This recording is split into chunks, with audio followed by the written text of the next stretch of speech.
of new experiences here and there. By that I mean staying at home, trying to push on every day and move forward. It's been quite some time, all right, but we're holding it together. And I believe the government right now is preparing to relax the tough measures. And, well, in a short while, we'll be right there free, home run free, and we'll be good in the clear. All right, so we've been discussing about give me sense, but we'll be discussing more specifically about how to find a life partner or how to get a life partner. So simple to say, we'll be talking about how to get a husband or how to get a wife. And in the morning, I gave 3 basic factors, or will I call them principles, or will I call them steps? All right, let's just call them steps, right? 3 major steps that you got to climb, or 3 major factors that you got to consider, or 3 major hurdles you got to cross, or whatever it is. It's just 3, all right? 3 considerations that you got to have, or 3 principles you got to enact if you want to be in a relationship and you want to get a life partner, a husband and a wife. And I said the first thing is you got to be visible. You got to be visible. And I said that involves you going out, reaching out to people, let people know that you're there. And I give the story of Rachel and Rebecca and Zipporah and Ruth. Quite some classic, okay? And let me just say, before I rush ahead of myself, but I'm going to do that already. Besides being visible, you also have to be available. It's also very important. Because some folks, they're visible, they're out there, but they're not available. They got people roaming around their lives. And I tell ladies this all the time. If you got this bestie, this friend that is always up in your face, always up on your Facebook status, if you post a picture, he's right there saying, this beautiful love, this beautiful there, this beautiful boo-boo, that kind of stuff. And he's giving constantly the impression that you guys have something going on, or there's a lady doing that, then you may really have to call that person to order, okay? Because you have to be visible and then you have to be available. People got to know that you are available. I used to tell some of my daughters who are probably friends with a guy, I used to tell them, look, if you have a friend and this friend, you're not involved with a guy, you're not planning a relationship, and you're not in a relationship, you're not planning marriage or whatever, but you and this guy are constantly being seen in church, you're constantly being seen everywhere. Everywhere you go, there's a constant scene of the both of you together. It then means that even though you say that there's nothing to it, even though you say you are just friends, people are going to think that you're taken. It happens both for men and women. There have been cases where ladies have thought that a guy was taken just because there was a particular lady that always was around him, flocking with him. They roll together, do everything together and stuff. And so you got to understand that beyond being visible, you got to be very available. It's just very important for you to be available. So I said that already in the morning. So this evening, I'm going to be talking about making friends. So I already said there are 3 principles. So I said you got to be available. You got to be visible, and then I hadn't been available to you just now. All right, so being visible and available, I think you can put them in the same bracket. So you say being visible, number 1, then being friendly, number 2, then being capable, number 3. So I'm going to be dwelling on being friendly tonight. So being friendly is getting married or in getting somebody to date or somebody to be in a relationship with. So important. As a matter of fact, if you are good with friendship, you may not have so many problems with being in a relationship or even getting married. Because what you call marriage is just a consolidated friendship. What you call marriage is an enacted kind of friendship. So it's still friendship anyways. If you really want to have a life partner, you got to be somebody who likes to make friends. There are many people who don't want friends. They don't want friendship. And of course, I understand that for many people, they have been hurt. They've been badly hurt, they've been backstabbed, they've been gossiped about, and they've been humiliated by their friends. And so there are many people who don't like to be in the friends environment around. They don't like to share their lives. Something I got to tell you, The fact that you had a bad experience in any relationship does not mean you give up on that kind of relationship altogether. For example, the fact that you were in a church and you were abused or you were molested or you were badly treated or ill-treated, whichever way it is, does not mean that you got to leave church altogether and say you're not going to be in any other church. If that happens to you, those people who abused you, who ill-treated you, they have taken a major part of your life away. They have restricted your life from moving forward. They have determined for you the progress that you can make emotionally. They have quarantined you psychologically. They have restricted you. You see that? And so if the case is the fact that maybe you grew up in an abusive home and now you don't want to have a home, you don't want to have a family, you have allowed whatever your parents did to you or did around you when you were growing up to define your life. You have allowed them to put a limit, an embargo on your life, and that is terrible. It happens in every relationship. Just the fact that somebody came into your life and backstabbed you and gossiped you and did stuff like that does not mean that you got to give up on friendship.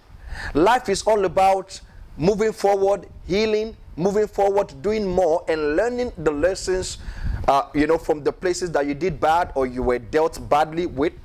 And you got to learn what you can learn from that and move forward. You understand what I'm talking about? If for example, many people say this, and I think it's very correct, that if you were in a relationship where you were cheated upon or you were abused or whatever, and now you're healing up and you want to go into a new relationship, you got to be able to have learned some lessons from the other one before you come to the new one, or else you're just going to be making the same exact mistakes again and again. Praise God. And that doesn't make any sense at all. So what you got to do is to not give up on friendship. If you want to be in a relationship and you need a life partner, you got to learn how to be a friend and how to make friends. It's compulsory, right? As a matter of fact, if you enter into a marital relationship without knowing friendship, or without knowing how to develop friendship, or without knowing how to sustain friendship, or without learning the emotionalism and the dynamics of friendship, then you're going to have a lot of problem, because marriage is all about living with one person, waking up, seeing this person, sleeping with this person and all that. And so that can be a lot of issues, except of course you're willing to be friends forever or for a lifetime with that person. And so if your ideology is you don't want to have friends just because maybe somebody bullied you or maybe somebody did you wrong, well, that is you refusing to grow up. It's just the same with pastors who say things like they shared their lives with some of their leaders, and because those leaders then backstabbed them and left the ministry, now they are not going to be the person anymore. That is not good. It just meant that you allowed somebody to erode a major part of your life and take that away with them. And that is not good enough, all right? So, I'm just saying that you got to make friends. And there is a way to make friends. As a matter of fact, the moment you master how to make friends and how to maintain friendship, you are way ahead in the business of relationship. You're way ahead already. For example, you know that making friends is about sharing yourself. Now, of course, I'm not talking about being stupid, because some people are stupid, right? They meet somebody on the airplane today and just sitting sitting on the roll, maybe you're sitting right here, I'm sitting, make friends, and probably you just have a spark at that particular moment. Probably, maybe the both of you are sitting by the window pane and you guys are seeing the clouds, and you take an interest, then the other person takes an interest to it, and you start talking about the cloud. There, from there, you talk about football. From there, you talk about music, and it just happens that you guys have the same kind of proclivities or the same kind of emotional sentiments. And just because you met somebody that you are somewhat vulnerable to, you then begin to divulge all your life. You just met this person about an hour ago in an airplane somewhere in the middle of the world, 2 continents apart, and there you are telling the person about your wife, about your child, about the problem that you're having with your in-law. You're telling the person about the problem you're having with your pastor. You're telling the person how you were abused when you were young. You're telling a total stranger stuff. That doesn't make sense. And anybody who does that does not also know how to cultivate friendship. Friendship is cultivated. It has its own dynamics. I don't know why I'm talking about friendship tonight, but let me just go deeper on this. You see, especially in the spiritual environment, right? People think that because we are spiritual, the both of us are spiritual, so they think that our friendship will prosper. It doesn't make any sense. Friendship follows the same exact principles in and out of spirituality. For example, now, the fact that you and I talk in tongues and we do stuff together does not mean that our friendship is going to work. It doesn't mean that I know how to return phone calls when I see your phone call and I missed your phone call. It does not mean that I know how to send you a birthday gift or a birthday present when it's your birthday. It does not really mean that I know how to concretize and to walk around your emotions when there is need for it. It doesn't mean that I understand your lingua or that I understand your communication or understand your emotional points. It doesn't mean any of that. And that is why you discover that some people start a spiritual relationship with a particular pastor, and they are both pastors, right? And they share the same doctrinal premise. Good enough. But give it some 2 months, they are apart already. And you wonder, and they're supposed to be supernatural, and they're supposed to be divine, and the relationship is supposed to be going all fine because they got the Holy Ghost. Friendship is just so different. Friendship means that you got to put in the work. And let me tell you something, if you understand how to be a good friend, if you understand the work that is involved in being a good friend, then there's a very great chance to knowing the work that is involved in marriage or in a relationship. For example, you understand that in friendship, there are boundaries. In friendship, boundaries.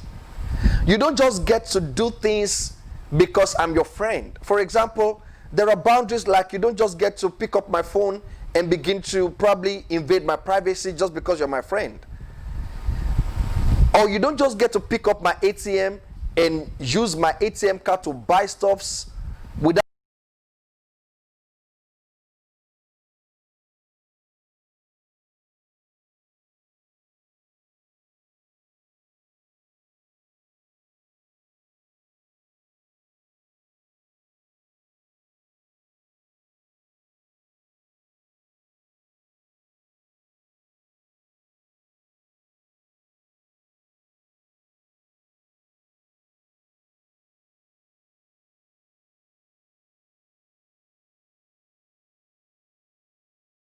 and be able to not be a sycophant, even though I'm loyal to the friendship. So it's a dynamic altogether. So this is one thing, right?